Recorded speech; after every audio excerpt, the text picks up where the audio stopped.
Welcome to the Empress and the Fool. I'm Sarah Dittmore. And I'm Caitlin Gulock, and we're here to discuss all things magical and mystic from the perspective of two curious witches. This is our bi-weekly tarot time episode where we review our favorite decks and discuss the ethics and methodology of reading tarot for yourself and for others. But we're going to be doing the latter today. Yes! We're going to be talking about tarot spreads. Yes, so we're taking a break from deck reviews today and talking about probably one of the most common questions I get as a tarot reader is like how do you pick what spread to use? It's that, and it's the question that I also or when I read for people, they're like, oh, what kind of spread should I do, or what kind of question should I ask? And I'm like, fuck. I don't know how to begin to answer this question, but we're going to try to answer. We're going to talk about it for a whole hour, so get your shit together, Caitlin. I will not. It's your job today. I was going to say, before we get into things, as Sarah and I do, chat about our lives and more personal things. But, okay, I had this thought as you were pressing record, and I was like, fuck, I really missed you. Aww. I talked to you, not very long ago, and I was, seeing your face, I was like, oh, that's my girl. Also, I feel like our little in-person birthday celebrating kind of, I don't know, for me it was, I always feel this way with my close friends who I live far away from, and my family, too, because they live in Pennsylvania, and I live in California, where I'm like, oh, it's so good and it's so nourishing, and then it makes the missing of the person so much worse because then you're away from them. You're like, wait, but there's such a good energy in my life, and now I just have to go through my day and not see you. Right, now I've had this delightful experience and I have to go back to being normal and boring. This sucks. What the fuck am I doing? Because should you are boring if I'm not around. I know. Yeah, there's nothing I would weird. love for you. Unfortunately, I don't think we're destined to live near each other because I don't think, Jesse's not going to be coming to California anytime soon, and Charlie's not going to be going to Montana anytime soon. So, no. You and I could maybe be convinced, but our partners are kind of nah, man.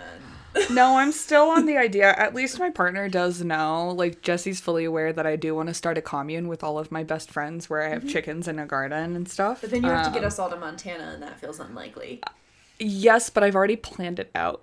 I have a document. Yes, but all of your friends live in, cities in Europe, and, none of us are what's missing from my life? Montana. No, friendship and love and magic. Yeah, I actually have a document on my phone. It's a little notes thing I have. How to start a cult? No, I already did that. No, this is for strictly all of the people that I'm gonna have live on my ideal commune, their partners, their pets, and their special skills. Oh, I do think about this a lot.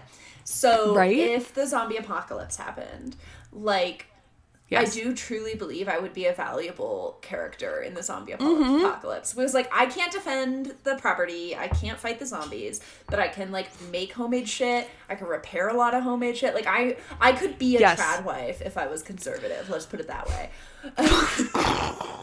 And, I have those skills. And so in the zombie apocalypse, I would be, the homekeeper, right? I would be, the little auntie of the little commune while everyone else goes and fights the zombies. It's so, you know what? I feel for me, I'm obviously, healer. Yes. I know that, I would be the resident, nurse, soon to be doctor. Yeah. That, took care of everybody's stuff, which I love doing. So, I know that would be my role, and I know it's a valuable role. But I feel if I was in that situation, I'd definitely be I can fight a zombie. And Jesse would just be no.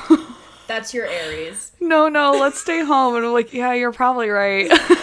Your inner Aries is fuck it, I could fight a zombie. Why not? Let me kick his ass. I'm capable. And Jesse's looking at my arms no. I love you and you're feisty and you have a lot of good things going for you, but maybe not this one. Maybe not zombie fighting. Well, hopefully that's... I'm increasingly feeling that's not how the apocalypse story of the United States is going to go. It looks like it's going in a very different and specific direction. In which case our skills still will be valuable, but yes, they will have to be in secret.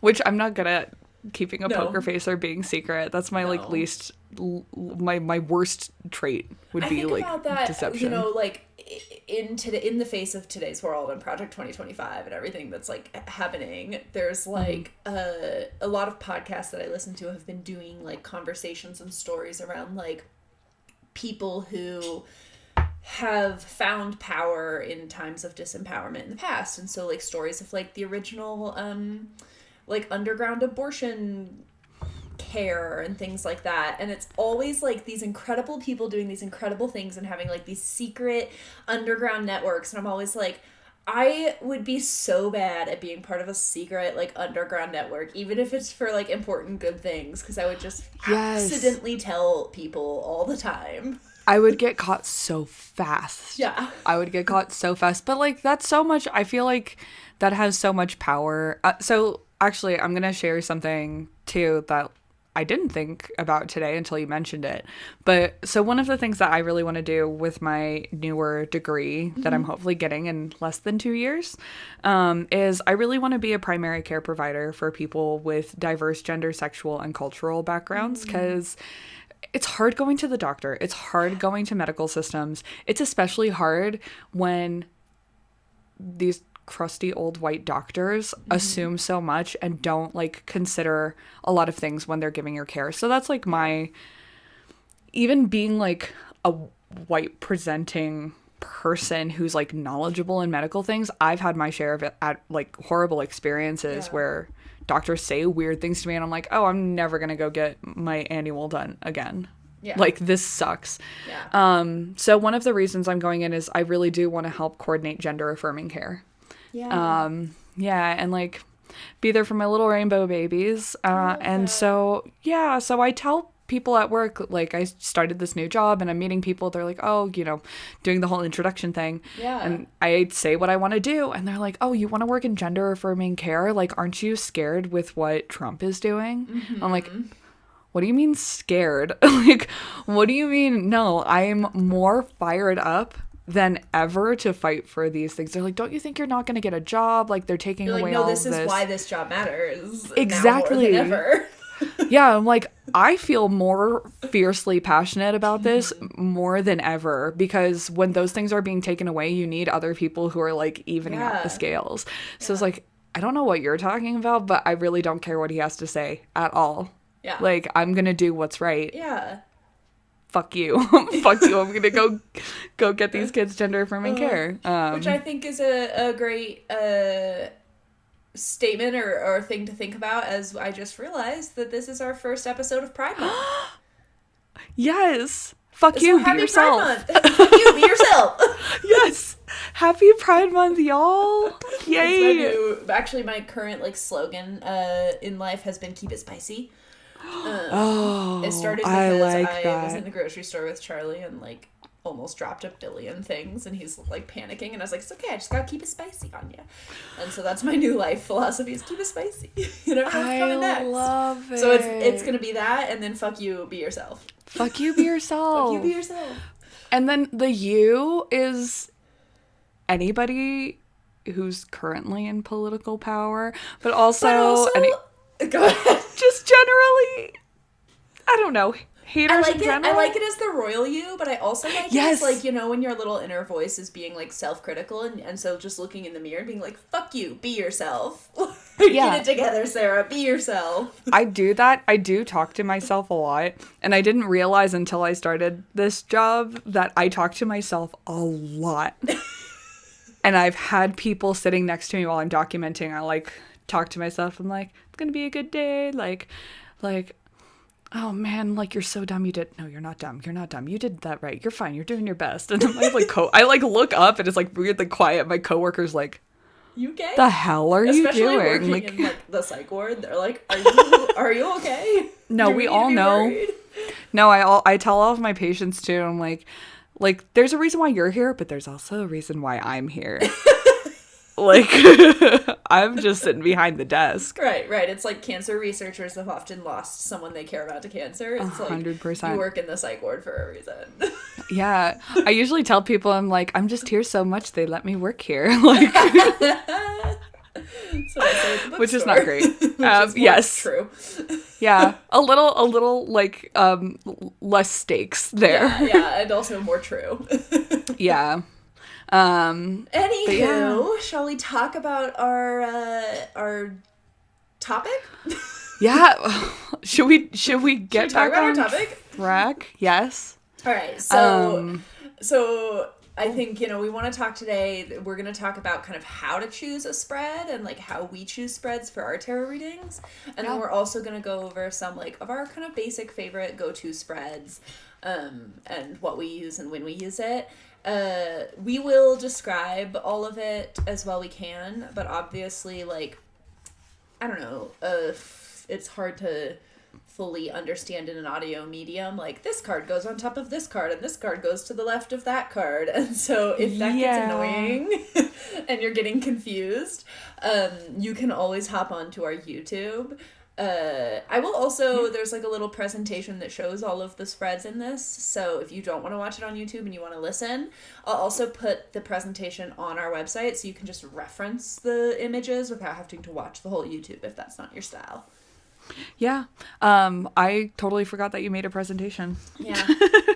I love feel making like a presentation. My friends and I are talking about having same. a like favorite things night where we each make a presentation about one of our favorite things. I love those. Because like on the internet, when people do this, they buy their favorite thing for everyone, and we're all too broke for that. I'm like, I can't buy my favorite thing for all of you, but I can talk about it. That's actually my favorite group to do with. I'm talking about my like work a lot today. Weird. That's fine. But one of my favorite groups to run with any group of people is, I'm going to give you a piece of paper and a marker. You have 10 minutes to make a visual for something that you're like super passionate about and geeking out about. Oh, I love that. And then like at the end, we're all going to present on our thing that you're like so stoked about. It could be literally anything. And you just give them like 5-10 minutes to talk about, like, I talked about Dungeons and Dragons and like why I love it.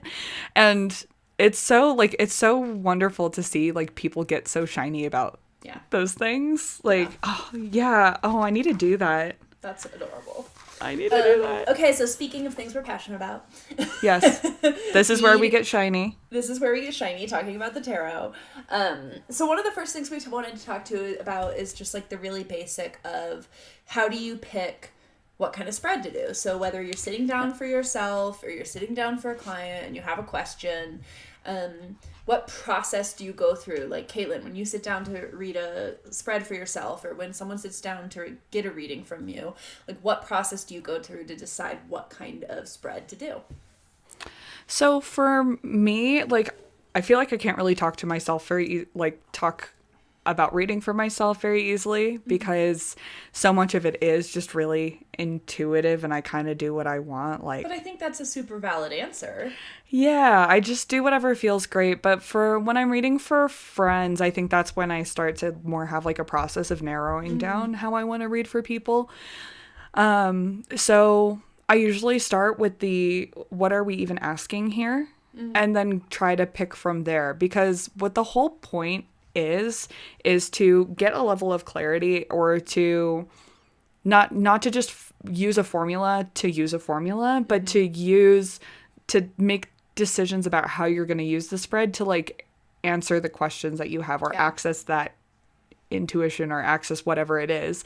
So I start with asking questions. I usually do between 3 to 5 cards for other people, because I feel like it gives a little bit more context and clarity. And then it kind of depends on what they're really asking about, and I'll kind of assign meaning to the different slots. But one of my favorite go-tos is, past, present, future, which is a 3-card pull, just 3 in a row. The past is on the left, present in the middle, and future on the right. One of my favorite ones that I found is a 5-card spread, same orientation, just across. One is what's going on right now. Second position, what you should do. what you don't know. Third position, what you should do. And then fourth position is short-term future, and then the last one is long-term future. Yeah, I've seen a couple variations of that, of like the past, present, future, and then like I've also seen the 5 card where it's like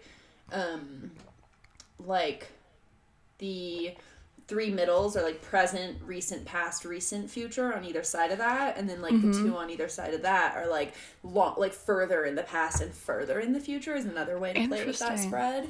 Yeah. Okay. Yeah, I think for me how about it's similar. I think like I really like to your point, I think of the spread as sort of the roadmap. Like right, the tarot cards are the story, they're the answer, but the spread is what allows you to make sense of it all, right? You have all these random cards and it's like, well, how do they connect? How are they informing one another? How are they like, cuz you can pull one card in a position of like what you need to let go of, or for pulling that same card in a position of like what you should do or energy to step into, and those are totally different readings and interpretations because they're totally different placements. So I feel like the spread kind of helps you figure out like, how am I approaching the answer to this question? Yeah, it helps you like organize what answer you're receiving for whatever question that you have. And I think that Sarah and I are probably more of the camp of like that and like a lot of people probably think really differently, that it's like much more rigid, that there are like assigned places for assigned things and like you don't deviate from that. Whereas like when Sarah came for my birthday, we did a spread for my like kind of what I'm leaving behind from my 30s and like what I'm bringing into my 30s, which was like, and we just both planned it out. I feel like it was like such a collaborative spread idea of like, okay, what do we want to ask? How do we want to put these cards together? So it was like really fun to do that together. And it just felt like too, like very like, oh, do we want to pull an extra one? Oh, do you want to put one in the middle? Oh, do you want to, So I mean, I feel like there's no wrong answer. Yeah. But there's probably like orientations or setups that like help you get a little bit more clarity, especially if you're on the start of your journey. Well, and even if you're not, like, no matter what, like how deep it, like for me, I use different spreads for different purposes because I think like when you're working with spirit and you're trying to like get guidance and get insight, like specificity You got it? Specificity is key. Like the more clear you can be on like the question you're asking, the more clear the answer can be. And so I think spreads are really useful for clarifying exactly what kind of guidance you're asking for. Which is why for me, I would say in general, when I'm coming up with a spread, it's very intuitive. When a client comes in, I will actually see so I will often have clients just start like rambling about whatever's going on, and then I help them turn it into a question. And often as they're talking, I'll start to see a spread in my head. Like, and it won't always be a spread I've done before. I'll just start to see placements of the cards. And I'm like, all right, like, trust the process. And that's what I do. So it's very intuitive for me. I also think that we've talked about this before, but like with the tarot, intuition becomes easier the more study you've done. Like, I know so many spreads that it's very easy to be like, oh, this spread feels aligned, because I'm not like trying to figure out what a spread even is.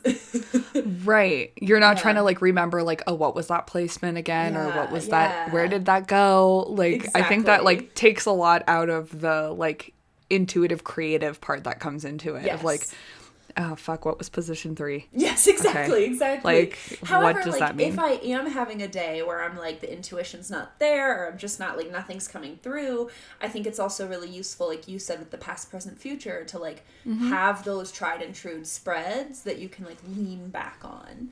I also have like a 3 card spread that I go to a lot.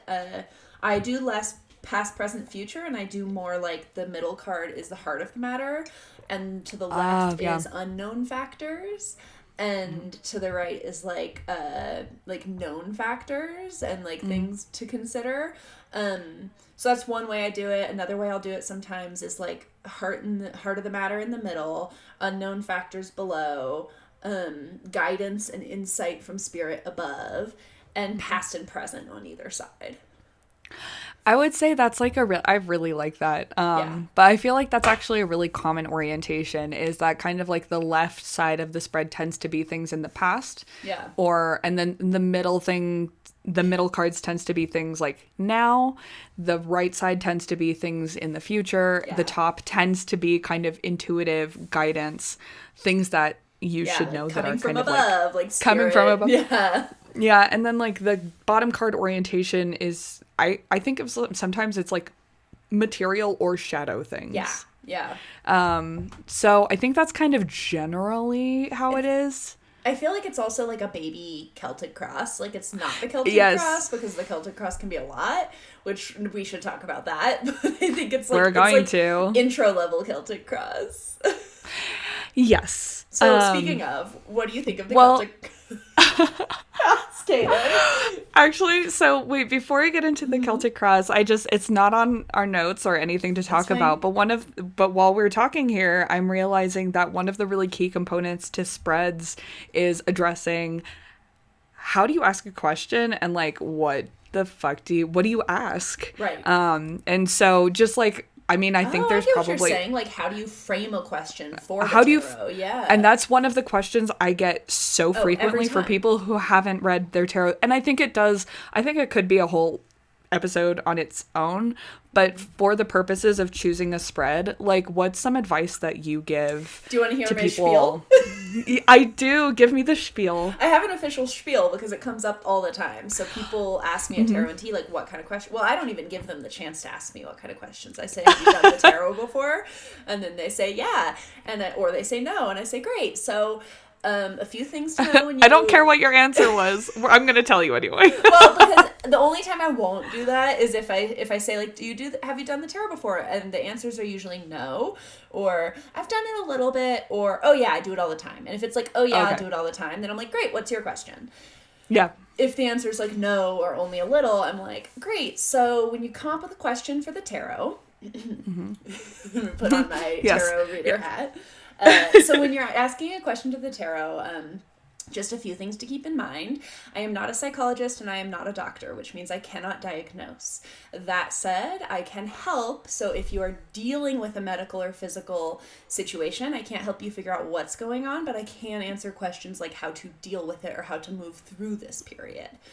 Outside of that, pretty much anything is on the table. I don't recommend yes or no questions because yes or no divination is really better suited for things like the pendulum. Tarot is more designed to help you understand a situation and look for guidance through the situation. So I would say if there's any circumstance or situation in your life that you're feeling stuck on or want more insight on, you can ask a specific question about that situation, like, should I take this job, or what are the pros and cons of this relationship? Or you can just ramble to me about whatever situation's going on in your life, and I will help you turn it into a question. Beautiful. That is what I say when I have tarot clients. I mean, it changes because that's not just off the dome, but that's more or less what I say. I do. So I don't do it professionally, but I do read for a lot of people who have, they're like, oh, I had my friend in college read me tarot cards, so I don't really know what I'm doing. So I do actually something really similar. And I say, okay, tarot doesn't answer questions yes or no. Tarot doesn't solve problems, and tarot won't tell you things that you don't already know yourself. Like, pretty much. Like, it organizes your questions and the things you're wondering about in ways that, like, make more sense when they're, like, more jumbled up in your brain. You already have those answers. Also, tarot is not prescriptive, so whatever you do after this, it doesn't, like, if you do something different or you don't agree with it, you have the power to change things. This is not set in stone. Yeah. So, like, whatever you have to ask, like, don't ask yes or no questions or when am I going to get married? Like, this isn't a crystal ball, and those don't even do that either. So, like, we're not predicting things. Like, this is just a way for you to gather more insight into a situation that you're going through, or wondering kind of like, what's this next year gonna look like, or what am I not considering in this new relationship, or things like that. So I think we have a similar spiel. Mine is definitely not as rehearsed, but I think that it tackles the same themes. Yes, exactly. It's talking about the same stuff. And I think, like, if you're listening and you're thinking, like, okay, so how do I, like one of the things I said, right, is you can ramble to me about a question or a topic, and I'll turn it into a question. So I think for, like, doing that process of going from general topic to a formal spread, I think the things I tend to consider is this question about the self or about relationships to other people or about opportunities and challenges. Like, those are the three categories I kind of sort them into. Like, are we looking within? Are we trying to understand ourselves better? Are we looking without, trying to understand the world or, like, a relationship or a job or whatever better? Or are we between options and we're trying to just choose a path forward? Like, most questions will fall into one of those three things. Yeah. And, yeah, right? Like, it's either about the self, it's about the other, or you're trying to figure out what to do. So I figure that out first, and then I would say, like, based on that, like, we'll go through some spreads and you'll see some themes. But I think the kind of aspects I consider in a question is, like, okay, are we looking for more clarity on what's going on? In which the questions are going to be more like, you know, what's the heart of the matter? What are factors I should consider? What are things I'm not aware of? What is your guidance? Are we looking for more clarity on how to navigate? So if it's a relationship, the questions might be more like, what can I be bringing to this relationship that's of support? What should I be expecting from this person? Like, how should I navigate? Like, what energy should I bring towards navigating the conflicts in our relationship? Like, you know, that kind of guidance. And then I think the other kind of way I will frame questions is, like, okay, if it's challenges and opportunities or trying to make a choice, I rarely ask, like, what should I do, right? Because you have free will. Like, Caitlin said, like, the tarot gives you insight, but I always tell my clients, like, your discernment and your inner knowing comes first and foremost. So, like, consider these factors, but take what resonates and let go of what doesn't. Like, this is your life. Yeah. And this is just supposed to be helpful for you too. Yeah. Yeah. And not, like I you think said, not prescriptive. Yeah, and the other thing too, this is just a little separate tidbit. I always warn people too of, like, if you see something scary, to, like, death or the tower or you know, something with a lot of swords in it, like the Ten of Swords, like, those don't always mean a bad thing. I think there's, like, a lot of insight to be gleaned from that too, depending on where it is and depending on what question you're asking. It tells a story. It doesn't mean you're gonna die tomorrow, like, and that's not what we're doing. Yeah, and I think that's a whole separate conversation, but yeah. Totally. Yeah. But I do, yeah, I think that, but yeah, so I think that third kind of thing that I put in there is, like, okay, if we're trying to make a decision, I'm not going to say, like, what should I do? But I will ask, like, what is the greatest opportunity here and what is the greatest challenge here? And, like, what should I, like, what energy can I lean into as I navigate this? So often for choices, right, I'll do, like, greatest opportunity, greatest challenge of each choice. And then one card that's like, what energy should I embody or step into as I navigate this choice, right? So that'll often give a question of, like, follow your intuition, or it'll be like, be really practical, like, you know, depending on what you pull. Yeah. We actually did one of those during my birthday too, because we did mine for, like, my year, like, what I'm letting go, what strengths and, like, weaknesses. You know, we did it kind of very much more centered on the self. And for you, we definitely did, like, I'm having to make a choice, and, like, what do I need to weigh? Because, like, yeah, tarot can't make choices for you, but tarot can give you, like, hey, what are we not considering? Or, like, what do we... how do we tackle this rather than not what decision do we make? And that was really nice to do that with you too, because that was exactly, like, what am I not thinking about? What am I not considering? Like, so I think that's sort of a overview of how I would turn a question into a spread. I think that the more you do it, the easier it gets. And to start, like, you don't have to figure it out all yourself. Like, there are so many resources online and so many spreads that you can access. And I think, like, you know, the past, present, future, or the known, unknown, like, heart of the matter are great spreads that work for almost any situation if you're just getting started. And, like, when I'm feeling less tapped in or uncertain or tired or like not quite vibing, I'll just go to one of those spreads with someone because I'm like, I don't know, I'm feeling really confused right now or not connected. I don't know what they need, but this never fails. Yes. So I think it's 100%. okay to have those resources of like, what are your fail safes? And then, like, definitely, I think when you start to feel more comfortable with reading and more comfortable with your interpretation, being able to improvise, like, jazz it up a little bit, like, while you're reading. I've actually had that happen, too, where I pull cards. This is less often. I pull cards for a position and go, I don't think that's supposed to be there. Yeah. Like, that happens way less often, but the more frequent thing that happens for me is I pull a card and accidentally there's two stuck together, or I pull a card while I'm shuffling and one falls out. One falls out, and I'll find a way. I mean, again, like, to your comfort level and to the significance that you put on that. Like, maybe it just doesn't matter. Maybe you're like, I'm clumsy, and I just like dropped all my cards. My guides every time I say, was that you, or was that a bad shuffling? And sometimes I'll hear like bad shuffling. I'm like, got it. And I put the card back in. For me, I'm like just so clumsy all the time. So I'm like, all of it means something. So I usually take it. And like sometimes if two cards are stuck together, I'll take the kind of like first card, but stack the other card on top of it to say like, this is the card that's answering this question, but this is the card with the lens that you're looking at it through, or this is the thing to consider. So like, if you're adding stuff, I don't know, like, see how you do it too. Like, if there's nothing that really like resonates as like, oh, this card fell out and I really don't know where it goes, I feel like it doesn't belong, then that's okay. In the deck, Then put it back in the deck, it's fine. Or if you want to incorporate it somehow and like jazz it up a little bit, that's great too. Like, so I think like that's fun.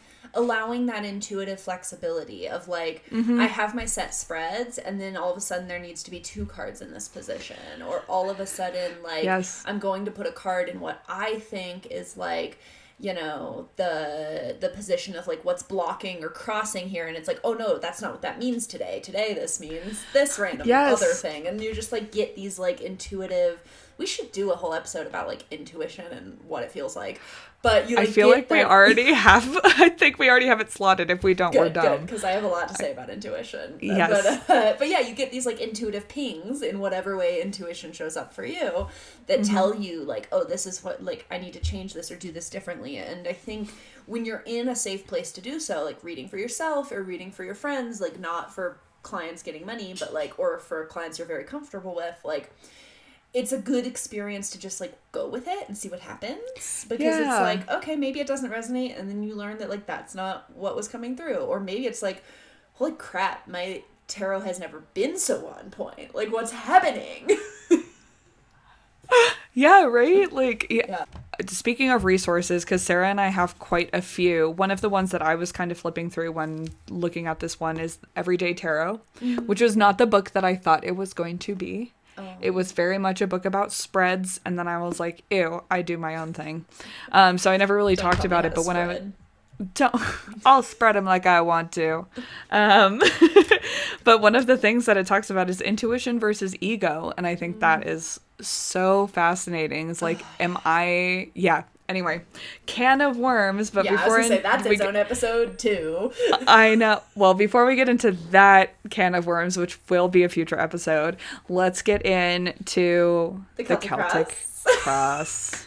So the Celtic Cross is a very, like, we were talking about go-to spreads, and if you look up like Tarot Spreads 101, the Celtic Cross will always be there. Like, it's a very classic spread. It's like the intro spread of like every deck. Like, I think every Rider-Waite tarot deck I've seen, in their little info packet, they're like, here's the Celtic Cross. Yes. Yes. So before I get into what the Celtic Cross is, Caitlin, how do you feel about the Celtic Cross? I hate it. Yeah. Tell me why. I have feelings about it. So, when I was a baby tarot laying and I was learning all of my cards, and I felt like I had a really good handle on like, cups, wands, swords, pentacles, like, I kind of like, I kind of get it. I know what's going on. Like, I'm look vibing, stuff up still. I'm vibing. Yeah. Like, oh, look at me, witch. Like, and so I decided to finally do like a full spread because Okay. that felt like the big girl tarot thing to do. Because I was like pulling kind of cards here and there, like, Yeah, I know what you mean. You go from You like, know. I'm just gonna pull 1 to 2 cards, and then you're like, I'm gonna sit down and do like a ritual and pull all the cards Yes. and understand spirit. yes, and I'm gonna look like a real witch, and I'm Yes. gonna do the real thing. Yes. And I got my Celtic Cross. For one, it was the most like disconnected experience for me, where I was like, where does this go? What did that mean? Like, it was more like solving a puzzle than it was like intuiting. Yeah. And so I was looking at, also, it took like half the deck. Like, there's so many cards to pull. And it just felt so like, as I've learned more spreads and like more of how I read, and how I read with friends, and I'll talk about that later too, of like partner reading Yeah. too, like reading for 2 people at the same time, which I do very frequently. It comes from such an intuitive place, and the Celtic Cross, like remembering how I felt doing that was just such like a brick wall of, this doesn't make sense, this doesn't feel good for me. Yeah. And I just hate, it's so complicated, and I hate that that's like the intro card spread for people. Yeah. Like, it's not easy. It's So not inaccessible, yeah.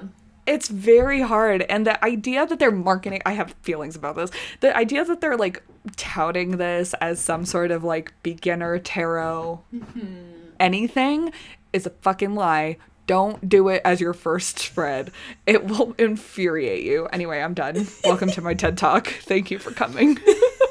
Well, no, I think you and I are a good 2 people to ask, because in our notes, I wrote the Celtic Cross, and then I had us each like write our notes about the Celtic Cross, and it literally just says, Caitlin says, ew. Sarah says, meh. And I think that's spot on. Like, Caitlin you have very like anti Celtic Cross feelings. I'm sure it works for someone. I feel somewhat neutral about the Celtic Cross. I have used it to positive effect in the past, and I don't use it very often. Yeah. I think to Caitlin, your point of like, I've been reading for tarot for 9 years without referencing this book. I could not tell you off the top of my head what the Celtic Cross is. Like, I find it I very literally just looked it hard up to right remember. now. I have 9 card spreads. I have 12 card spreads. Like, I have large spreads that I do that I find very easy to remember. But to me, there's like something that's about the Celtic Cross that just isn't intuitive. Like, it's not the placement I would choose. It's not the way I would move through it. I think it is a very old spread, and it has that like energy of kind of like old, like the Hermetic order. Like, everything's very prescriptive and it's also very like, one of the cards is the outcome, and it's like a very, this is truth with a capital T.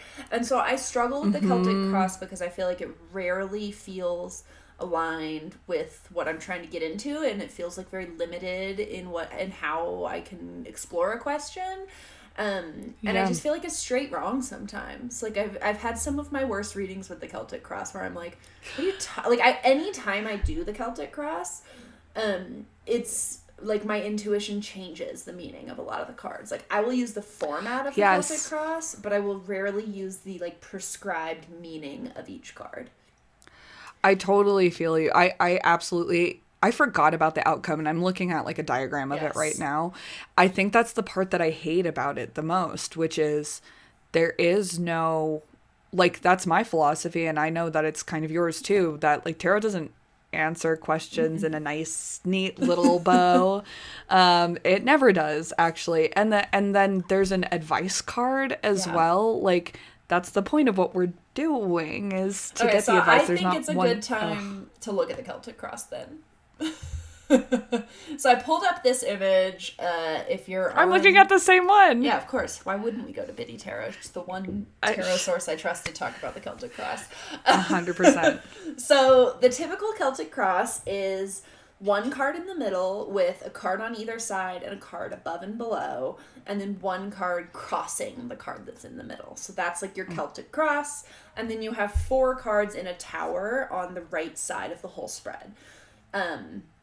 So I have seen various interpretations of how this spread is supposed to be read. But the one I've seen most commonly is that card number 1, and we can see this if you scroll down on the Biddy Tarot, but card number 1, which is in the center, is like the present. It's the heart of the matter. It's what's going on. Card number 2, which is crossing over that, is like the challenge or what's blocking it or what's like keeping that energy from flourishing. Card number 3 and card number 4 I've seen as both past and present. So to the left of the spread is the past, to the right of the spread is the present. I've also seen it as strengths and weaknesses. So to the left being like the weaknesses that you're dealing with, and the right being like the strengths and what you have going for you. Then above and below. So below I often have like unexpected, unknown factors, like things contributing to this that you're not aware of, what's coming that you're not seeing, like that kind of thing. And then above it is, what is above it? So it's the conscious. So like, yeah, that makes sense. So below is like the subconscious, and above is like the conscious, or like the I've also heard it as like below is like illusion and above is like reality. You know, there's different ways to interpret it, but those are some. And then we get in. So here's the thing. I use that spread all the time. I actually quite like that spread. It's the 4 on the side that for whatever reason have always driven me nuts. Like, I can never remember what they are. Like, who invited you? I always feel like they're wrong. I'm like, what are you talking about? Can I say, first of all, I hate that it's oriented bottom to top. Like, that is so counterintuitive to me, for one. Sorry, I'm gonna, like, limit my critique of this. Go for it. I'm here for it. Not. Okay. So, card number 7, which is at the bottom of this, like, stack of 4, is advice. Which I said before, I don't see the point of... Sorry. I don't see the point of it because this whole thing is about advice. Right. But it's like, it takes into... if we're looking at, like, past and present, like, future, like, conscious, unknown, self, challenge, like, this is the advice of, like, okay, what do I do with all that info? Right. So it's about... takes into account what's happening in life and presents a recommendation for what you can do to address the current challenge. Yeah. The card above it in the number 8 position is external influences, which is people, energies, or events which affect the outcome of the question and are outside of the kind of read-y, the person's control. Yeah. 9 above that, which is the second from the top, is hopes and or fears. This is the one that like every single time I'm like, I've never used 9 for that. I have done this entire spread exactly as is and changed this card because hopes and fears, it's like, which is it? Well, it doesn't. Okay, so even in the description it says, this is perhaps one of the most difficult positions to interpret. Keep in mind that hopes and fears are closely intertwined. So that which we hope may also be that which we fear. Sometimes it's useful to draw a second card for clarification, but I want to know, what do you usually substitute that for? I mean, it just depends on the reading. Because I also often don't do 10, which is outcome of like, how does this all come together? What's going to happen basically, because I'm like, depends. So I might do like hope and like separating those, like, but I just also feel like hopes and fears are just like, people know that already. They don't need, like, I don't know. I always just feel like it's not helpful. It's not why you're here. And so it just depends on the situation, but I might do like, 9 might be like, who can support you or how can you find support outside yourself, and 10 might be like how can you support yourself through this? How can you take care of yourself? 9 might be like what to be wary of or what to be concerned of, and 10 might be like what to keep yourself open to, or like, so it's still like hopes and fears but with a little bit of a different bent to it. But honestly, I just don't do it that often. I just do the 5 card or the 6 card spread and do extra cards as I feel are needed, and not do the like little tower, because I just don't like the little tower.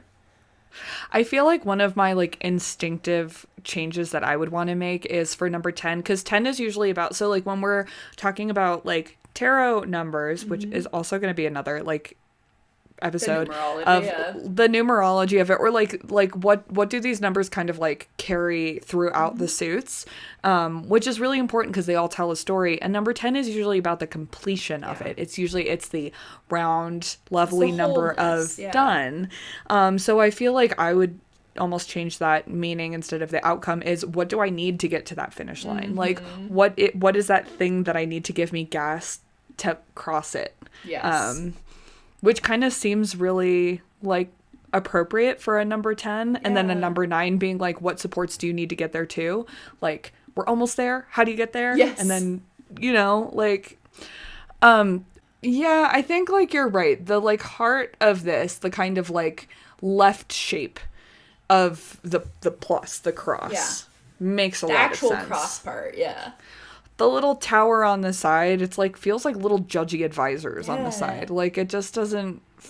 And I mean, I will do that where I'll do a main spread and then usually I'll do like the main spread with the tarot and then I'll pull oracle cards for like additional advice or guidance or support. But it's always very intuitive of like what other info do we need here. And I just feel like the tower in the Celtic Cross is just so arbitrary and rarely applicable.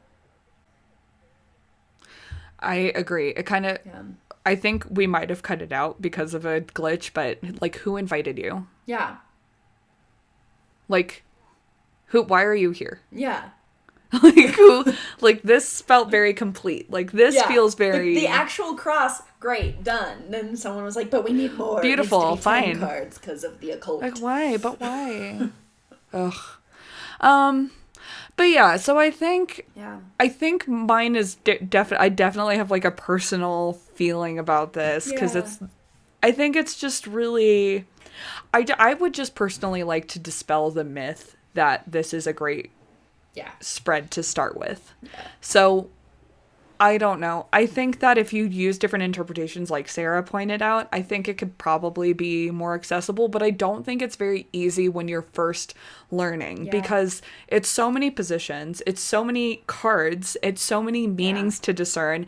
And then at the end, which we're going to talk about as well, is like, how do you synthesize all of these when you have all these cards in different positions? Yes. You do like... If you're reading for somebody else, if you're reading for yourself, like kind of that's one thing. But if you're reading for someone else, like you want to kind of synthesize this into a narrative or an answer that doesn't take, like the length of War and Peace to try to explain. Exactly. So I don't know. So I just think as a beginner, putting all of these elements together is like far, far too much. Yeah. Yeah, no, I agree. And I think that, that's a great segue into some of our suggestions for beginner spreads. Yeah. So I'm going to share my screen again because I have a little presentation. Oh my gosh, what happened? I don't want that. Okay. So if you are watching on YouTube, you can see this live, but if you are not, then I will share this I will do our best to describe, but I will also share this presentation on, what do you call it? The internet. Your website? Yeah. sarahdittmore.com/podcast. Yeah. So, or look up the Mystic Auntie. Yes, that's me. Yeah. I know, I need to get that. I have that URL. I just need to get it all connected. Okay, so tarot spread ideas. These are some of my favorite basic spreads for common questions. So oh my god, I love this. So one thing I often get asked about is like, okay, I have this new opportunity, like a new job, a new relationship, a new whatever, like, should I take this opportunity? So this is a simple 4-card spread I use to answer that. The first question I ask is, what is the greatest opportunity present here? And then next to that, I pull a card for what is the greatest challenge present. And then I put a card kind of layered to the side or on top of cards 1 and 2 that look at how can I lean into the opportunity and how can I overcome the challenge. I love this. Thanks. So I love it too. I love it too because it's like one card and then the little like light layering over, I feel like just builds on what you're talking about. And this layering, I love. Or it's not crossed. Yeah, they're kind of like it's not crossed. To each other. Yes. Okay, so then if you are asking about a relationship, so this doesn't have to be romantic. This is kind of my basic spread for any connection between two people. So it could be like, I had someone recently who asked me about a conflict going on with their daughter, and like I've had people ask about their partners. I've had people ask about dating, people they're dating, friendships, like any two people who have a situation going on between them. This is a card or a common spread I will use. So on the far left, it's you, and on the far right is the other person. So it's a card to represent each of you and your energies and what you're bringing to the situation. Then the card in the middle is like what connects the two of you, what holds you together, what can you lean into to like find common ground right now. And then crossing over that, Celtic Cross style, sorry Caitlin, is what's coming between you guys, what's standing in the way, what's keeping that connection from flourishing. Yeah, so that's a favorite one for just like the interpersonal dynamics questions.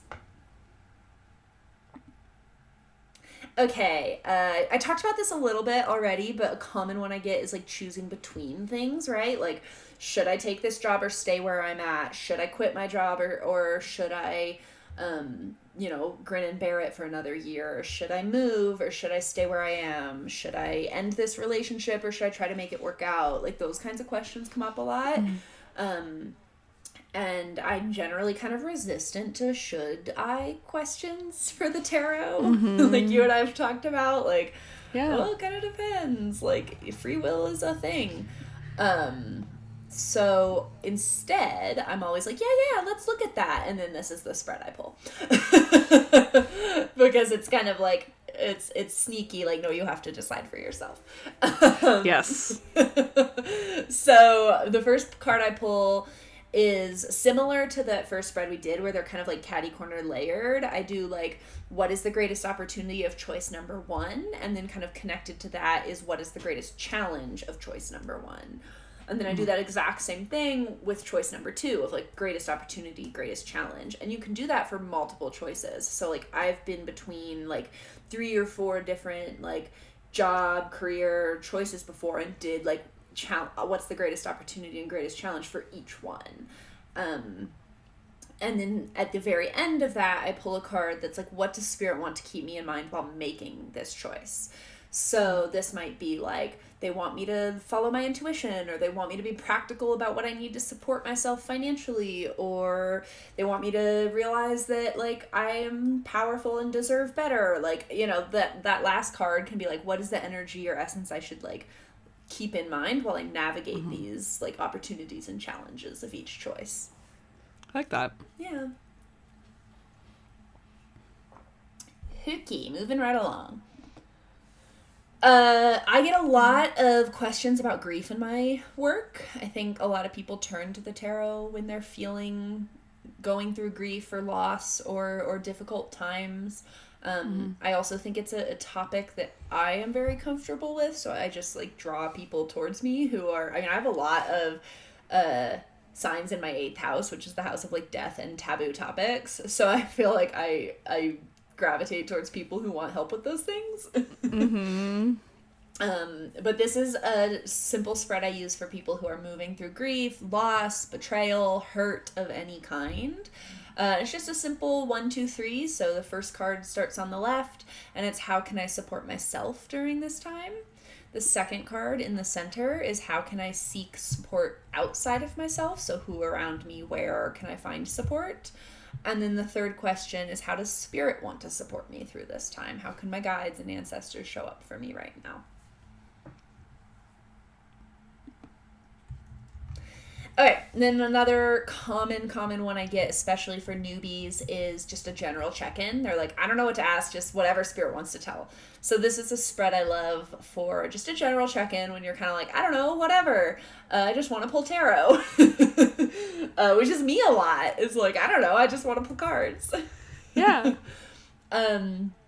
So on the bottom, I have 2 cards side by side, and it's what energy do I need to lean into, and what energy do I need to lean away from.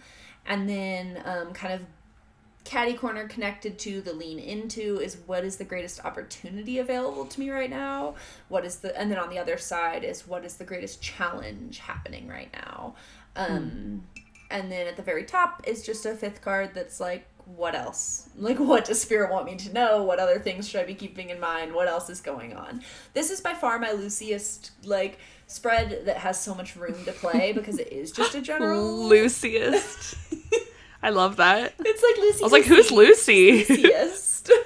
Who the hell is Lucy? Why is she here? I think this spread has a lot of room for, like, if you don't have a specific question, just playing around and seeing what comes up, and it's very much like tying the big picture together. And then I have one for how to work with your guides. So if you're trying to work with a guide or an ancestor, I do like a square. So 1 on the right, 2 on the left, 3 on the bottom right, 4 on the bottom left. Nope, other way around. I know my lefts and rights.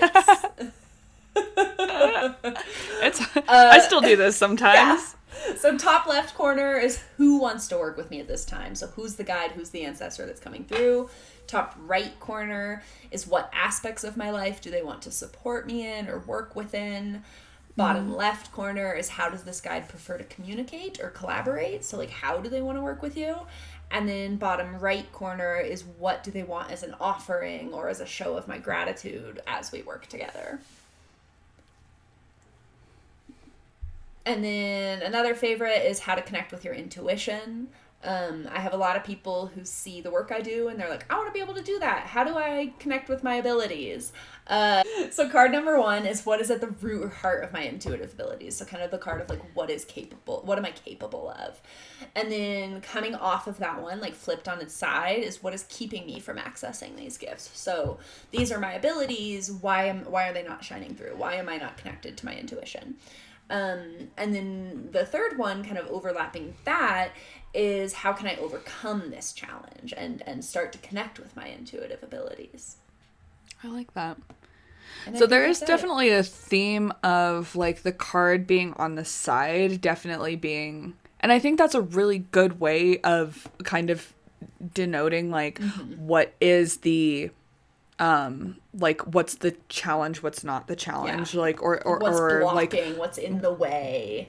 Yes, I think that's a really good way of denoting that, because sometimes, like, especially, if you're new, being able to put them in those positions, like, in a way that you're gonna remember without having to keep on, like, checking your references or being able to trust your intuition, that's a great way to just, like, signify that this is something different. And I think, like, I don't think it's totally necessary for the placement of your spread to represent the energy, but I think it's helpful. Like, it's just another way of kind of pulling the energy into the reading, right? If, like, you know, I might do, for example, like the 4 corners, if I'm trying to look at like the 4 elements or the 4 seasons. I had one client who's going through a really hard time with grief and got this image of like 4 cards really close to one another making a square, and the image I had in my head was like a lifeboat, like a raft, and it was like these are the 4 things like holding you up as you ride these waves. And so I think the visual, I've also done like arrows when you're trying to figure out how to like move through something. I think like visual like depictions in the spread can be really helpful for kind of like honing in on the energy of the reading.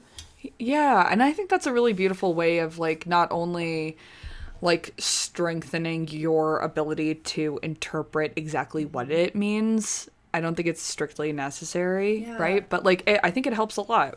And especially like, if you're reading for friends and you're kind of newer, being able to have that like visual cue of like, oh, this is what we're doing. Like this is, and I think like our advice at the start of the episode too, like kind of generally these ones are, and you see that in your spreads too, like these ones on the left tend to be your past or present, these ones on the right tend to be your future. If you're following these, if it doesn't make sense to you and you don't want to do it that way, fuck it, we're not cops.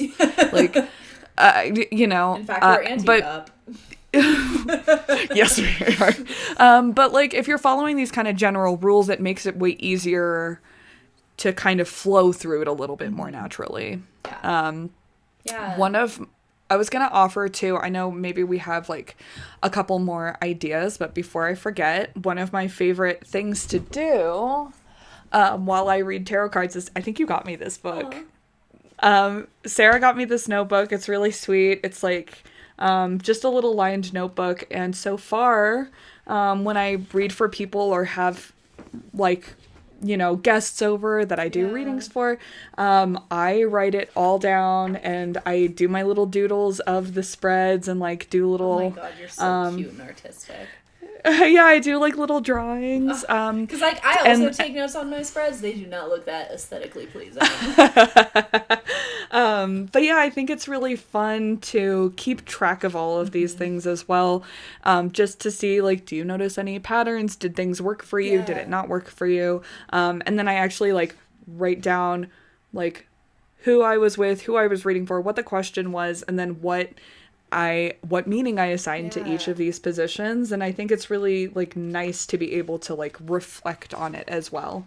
And if not for, and just for yourself, I think this is the one that I also think it's a great tool for learning the tarot, because you have an interpretation of a card and then you go through life and something happens and you go back and look at the card that you pulled about that situation or that question and you're like, oh, that's what they were saying with the star card, and suddenly your understanding of the star card like evolves because you see it in action, you know? Or like I take a picture of it too, and then hopefully I remember I'll do that what the fuck I was talking about. Polaroid camera, take a picture of the spread and then paste the Polaroid in my book of shadows and like take my little notes. I love that. I love that. So yeah, that was really lovely. I think those are kind of my basic spreads. I also often will pull spreads like at the change of a season or for like a certain full moon or when like Pisces season starts. And for those, I actually usually lean on like other resources. So Biddy Tarot often like will put up spreads that are like, you know, new moon in Capricorn reading. Also, like any, like if you have a favorite like tarot reader or astrologer or just like general mystic, they often will share those. But I think Biddy Tarot is like a good standard one for finding like relevant seasonal spreads. I really like that. Yeah, and it's nice to mark things like with that kind of. Have you ever done like the full 12-month like year ahead spread on the new year? I have not. I have other. I love that religiously. I don't anymore, but I used to. So I was also going to share, because I mentioned before about partner spreads. Yeah. So, it's something that I really love to do. So actually, two things I wanted to talk about: partner spreads, and then cross-contaminating tarot decks. Oh, like using multiple tarot decks in a spread? Got it. Yes. Yeah. Sarah just gave me the most, like, what the hell are you talking about? Well, like, I was thinking, like, contaminating, like, energetically of, like no. Mixing in a bad way, but now I understand. Yeah, so I think one of the things that Sarah and I both really do is either, like, I think one of the more common things to do is read a tarot deck and then have oracle cards supplement it, or vice versa. I do that because quite a lot, yeah. Yeah, I think that's a more common thing that people do, because oracle decks tend to be more general or deal with specific situations, ancestors, energies, whatever it is, and they tend to be kind of more thematic to things. They have like a singular purpose often. Yes, or they like, or it's so general that it offers like a little flavor to something. Yeah. So it's nice as like a kind of filter or an overarching theme, or, you know, whatever it is, or like what guide. I think you have a couple that are like more guide specific, that are more like, so like what guide is watching me over in this, or what guide do I need to listen to. Like, so I think I will often do like the core spread as the tarot, and then pull cards for like, you know, I have like a animal deck and a plant deck, and I'll pull a card of like what animal to work with, what plant to work with. Like I have a deck that's very much like, we did a review about it, the Golden Light Oracle, that's got a lot of words like reflect, let go, you know, pray, and so I'll pull that card for like what should I do, what's the advice, like. So I will often use the oracle cards as like supplemental insight that doesn't fit into the traditional spread. But to where I think you were going with this is, I will also sometimes just like blend the two throughout a reading. Yeah, and that's like, I keep on referencing our little like tarot session for my birthday, because that was just like it was so magical and so perfect. And like, that's the first time we read tarot together since we started this podcast. And it was like a big birthday. So it felt very like, I don't know, felt very significant. But we used 3 different tarot decks. Oh, yeah. It was still all tarot, wasn't it? We didn't use any oracle decks for that. Yeah. So, I mean, obviously, like, the kind of meaning of the tarot is generally set across decks. Like, there's not as much variation, but different decks can mean things to different people, or the imagery can elicit different, like, feelings. So, I mean, I think, like, it just makes it more complicated the more you use. But if you wanted to try to, like, use different decks for different things, for different energies. So, like, we used one deck for, like, challenges. We used one deck for opportunities. Yeah, that's right. Like, And I think that's too, a fun like, way. Just allowing it to come through intuitively. So when I do, like, my quick plug, when I do my monthly tarot and tea gatherings, which are the last Sunday of every month from 5 to 7 p.m. in Truckee, California. Find it on sarahdittmar.com/ or the Mystic Auntie. sarahdittmar.com/Sarah. Blah, blah, blah. Just go to sarahdittmar.com. It's /tarot and tea, I think, but I love it. Yeah. And with like subscribe to dashes Substack. between each word. But we're so good at plugging ourselves. I know. I don't even really know what the link is. It'll be in the show notes. It's fine. But we're so professional. We're so fucking professional. I recently, this is a very quick tangent. Well, okay, yeah, quick tangent. It's a tangent. Yeah, we haven't had many tangents this episode. They can hang. quick tangent. I recently found out that my sister-in-law listens to every single episode. What? Because this is the best part. She started listening to support me, and then just found it really interesting and kept listening. I love it. Yeah. Hi, sister-in-law. Professional because we're interesting. Cute. I love that. I'm gonna use that excuse for anything. I don't need to be professional. I'm interesting. No. But hi, sister-in-law. Thank you for her name listening. Is also Sarah. Okay, I didn't know if you want to blow her name. Well, I don't. I mean, she has a different last name than me, so I guess I'm not totally doxing her. All right. Hi, other Sarah. But yeah, I think to the point about blending tarot cards and blending tarot and oracle cards, when I do my tarot and tea events, I bring out all my cards and I leave them all out. And I will pull, like, so say we were doing that classic, like, 6 cards in the Celtic Cross, where it's, like, 1 to the left, 1 to the right, 1 to the top, 1 to the bottom, and 2 crossed in the middle. I might use a different deck for each of those cards. Wow. And just fully intuition-based. I don't do that often. I usually have, like, a main deck, and sometimes usually it's tarot, and sometimes it's oracle as, like, my core reading, and then pull other cards to support. But sometimes it feels like, all right, there's, like, different insight from each deck that needs to come through here. And so it's like, okay, one card is tarot, and then the next card's an oracle card, and then this deck's a different tarot card. And it's rare because it's, like, it's overwhelming for me. It can be overwhelming for the person receiving it because I'm just sitting there constantly grabbing new decks. But it's a little messy. But I often have, like, 5 or 6 decks involved in one reading, especially when I do private clients and I'm, like, with them for an hour. It's like we get so many decks involved. Yeah, and I really like that. I think there's no rules, but I think it can be a really fun way to try to get different perspectives or to, like, really lean into your intuition and lean into different energies if you wanted to. Yeah. Speaking of different energies, the other thing that I wanted to share that's been one of my favorite parts of my relationship, which there's probably like 200 favorite things that I have. So initially my partner, who he better be listening and supporting. I mean, no shade to my fiance, but I don't think he's listened to more than the first episode. I love Charlie, and he supports me so much, but he doesn't. But this is not Jesse or Charlie's. Yeah, no, he's like, Charlie and Jesse are classic, like, bi wife energy, where they're like, we don't get it, we're not in it, we don't live it, but we support it wholeheartedly. Like, but if you do have a consensual partner who wants to read tarot with you, Caitlin, what advice do you have? I do.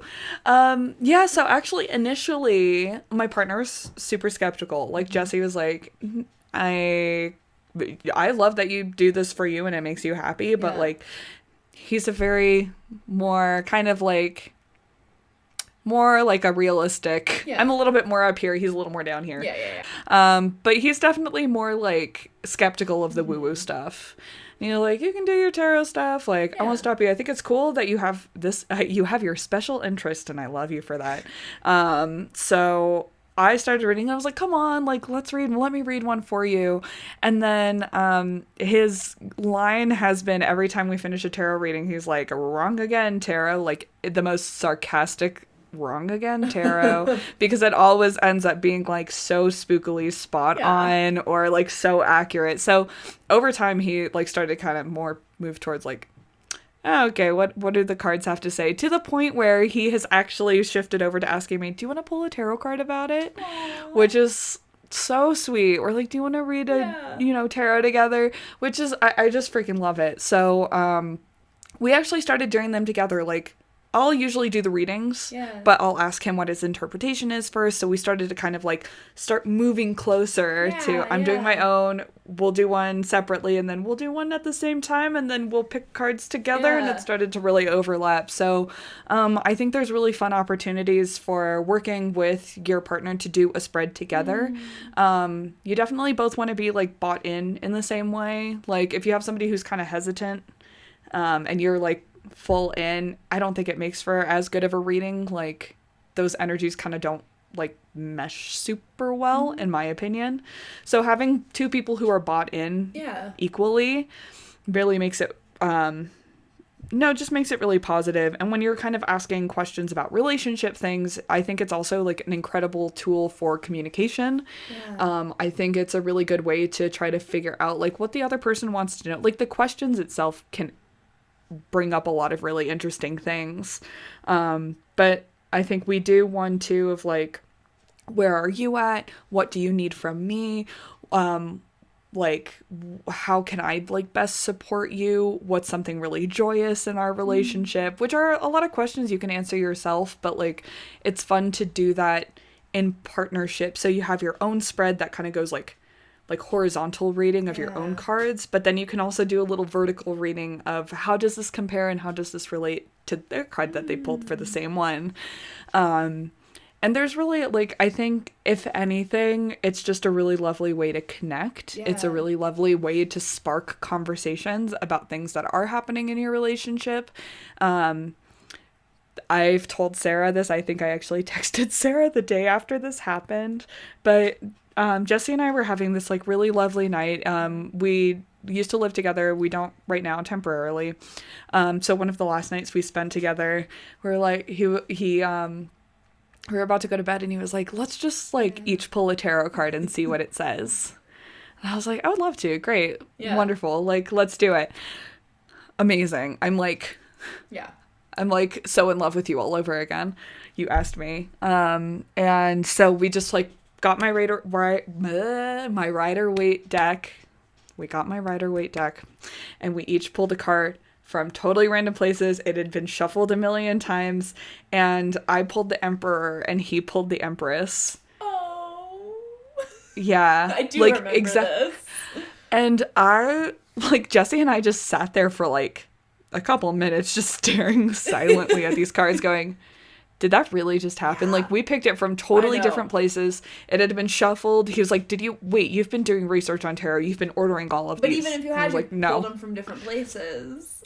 Yeah, I was like, no, I swear to God, like, I totally reshuffled these a million times. We shuffled it together, and we like couldn't believe it. So I have a little Polaroid of those cards somewhere in my room. But yeah, I think it can be really nice. If nothing else, like, I think it's just a wonderful tool to connect, to build on questions, to, I don't know, I think it's just kind of fun to giggle about or to talk about. So yeah, I think that there are countless ways to engage with a tarot spread. I mean, I even brought for reference this book that I have called 1001 Tarot Spreads, that literally has 1001 tarot spreads. And like, Kaylin, pick a number between 1 and 1001.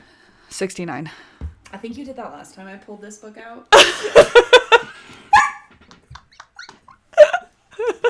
Let's go with 420, the other funny number. Let's do the other funny number. Great. Okay, so 420 is, and these spreads are wild. There's, okay, literally. Okay. Should you attend an old school or college reunion? And my dad needs that right now. This is a 9-card spread. That includes what are the advantages, what are the drawbacks? Should you make contact with old classmates on social media before the event? Are you hoping an old flame might be there to reconnect? Is an old adversary going to be there? Do you want to make peace or show how well you've done? Do you hope to reconnect with old friends? Are you happy to accept the occasion for whatever it brings? If you were unhappy at college or school, will this lay old ghosts to the past? Is this past best left behind? So I'm so overwhelmed. Wait, can I see the spread again? Is it the one on the right or the one on the left? It's like, it makes like a big arrow basically, or like a sideways pyramid. I was just about to say sideways, like temple. Yeah. But there's literally a card in here for any, so you can like go, they're sorted I think generally by topic. So they're sorted by like, okay, so the first sections are like 1-card spread, 2-card spread, 3-card spread, on and on, all the way up to 9-card spreads, and then multi-card spreads.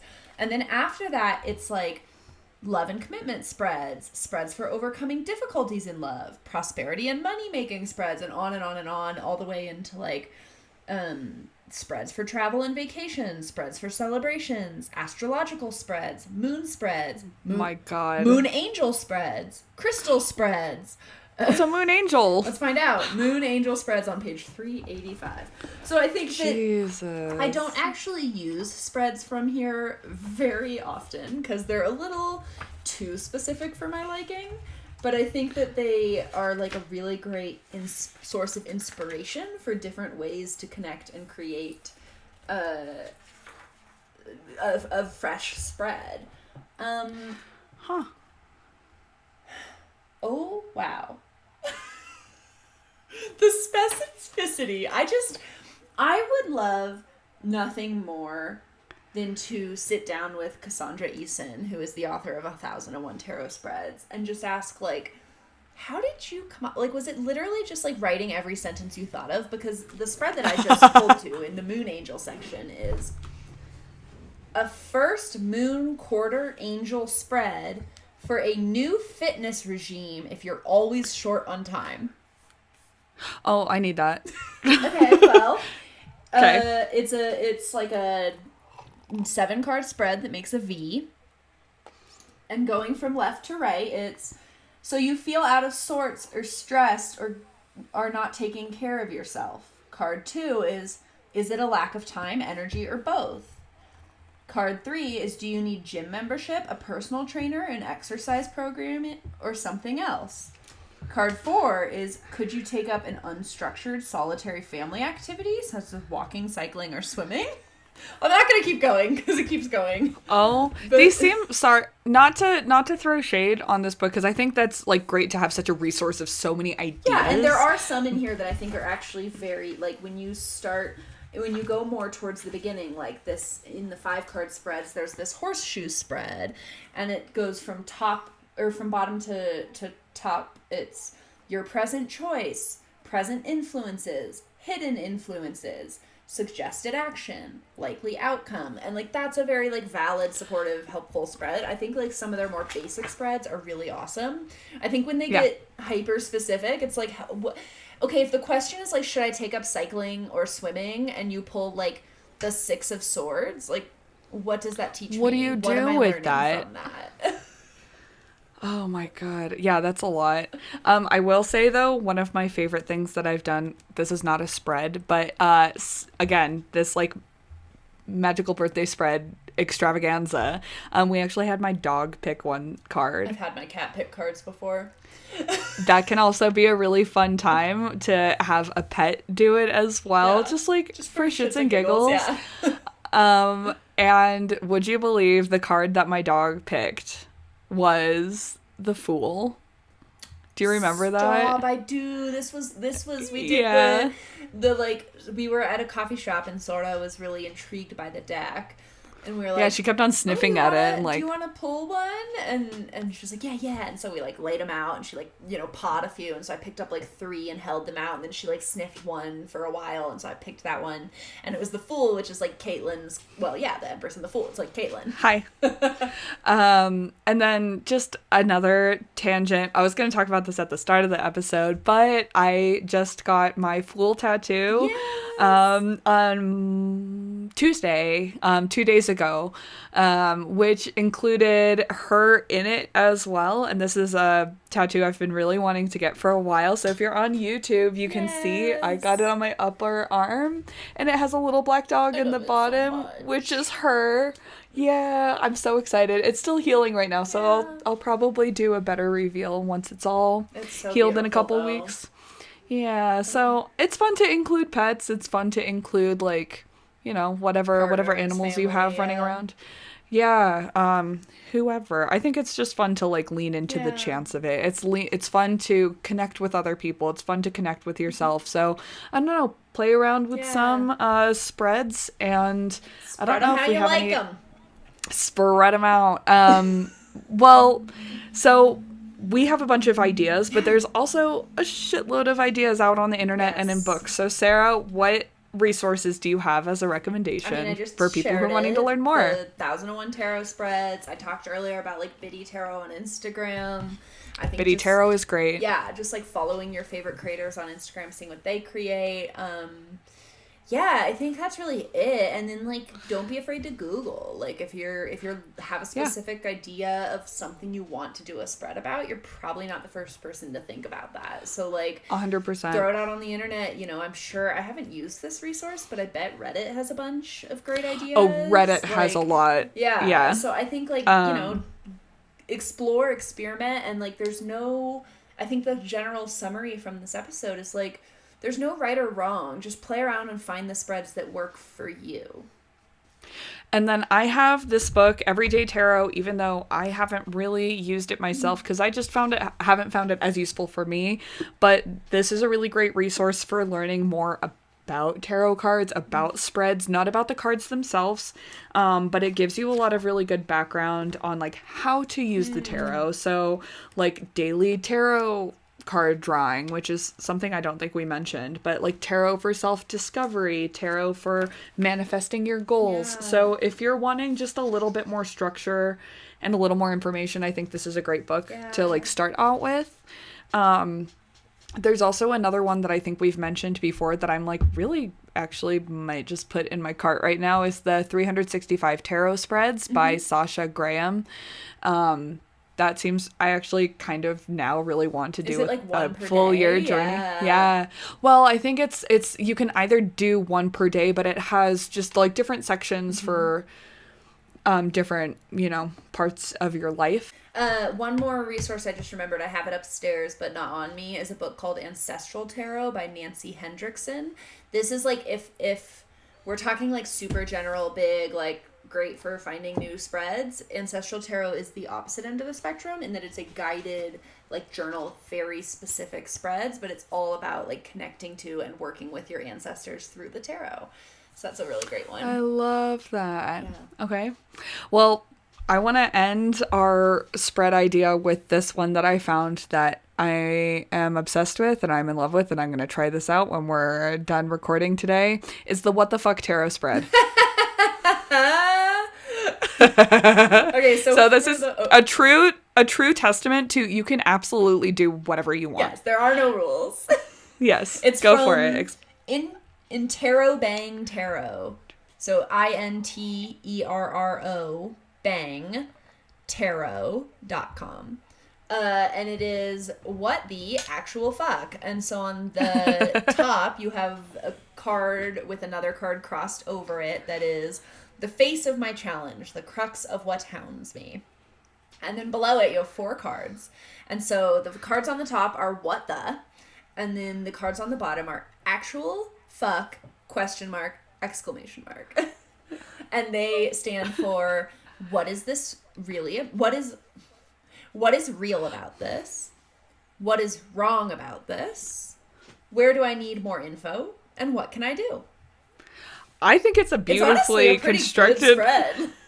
It's a great spread. I'm gonna definitely use this. The internet is wild. They have so many ideas, and this is now my new favorite tarot spread. This is such a good example of like using the question to create the spread. Like take the question and then turn it into a spread that like represents what you're working with. Yeah, so whatever spread you're...